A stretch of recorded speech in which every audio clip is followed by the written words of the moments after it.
अल्हम्दुलिल्लाहि वकफ़ा वसलामुन अला इबादिहिल्लज़ीना इस्तफ़ा अम्मा बाद।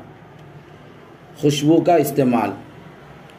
का इस्तेमाल करना मर्द औरत दोनों के लिए जायज़ है, लेकिन औरत और मर्द की खुशबू में थोड़ा सा फ़र्क है।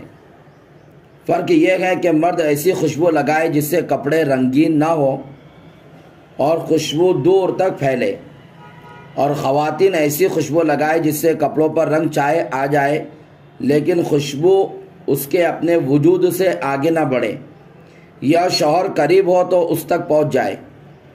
कपड़ों पर रंग आने का मतलब यह है कि ज़माने नबवी सल्लल्लाहु अलैहि वसल्लम में बाज़ रंगदार खुशबुएँ हुआ करती थी, जिनमें वर्स है, ज़ाफ़रान वगैरह शामिल हैं।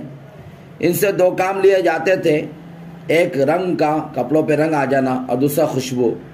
ये उसी तरफ इशारा है कि मर्दों को ऐसी खुशबू से परहेज़ करना चाहिए जिससे कपड़ों पर रंग आ जाए, और ऐसी खुशबू इस्तेमाल करना चाहिए जो दूर तक फैले।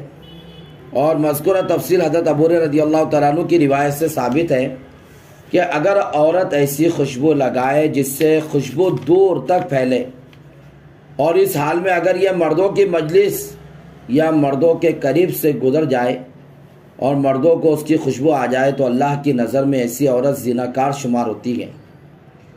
चुनांचे हज़रत अबू मूसा अशअरी रज़ियल्लाहु तआला अन्हु से मरवी है कि रसूलुल्लाह सल्लल्लाहु अलैहि वसल्लम ने इरशाद फरमाया, हर आँख ज़िनाकार है, यानी जो आँख बदनज़री के लिए उठे वह आँख ज़िनाकार है।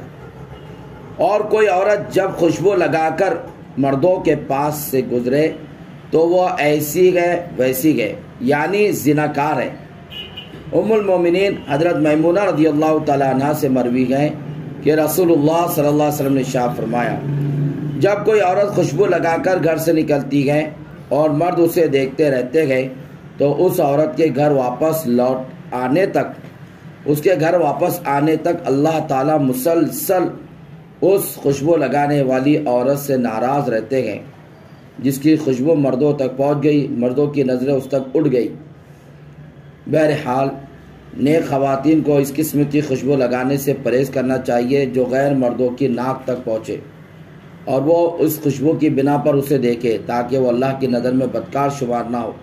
अल्लाह ताला हम सब की हिफाजत फरमाए।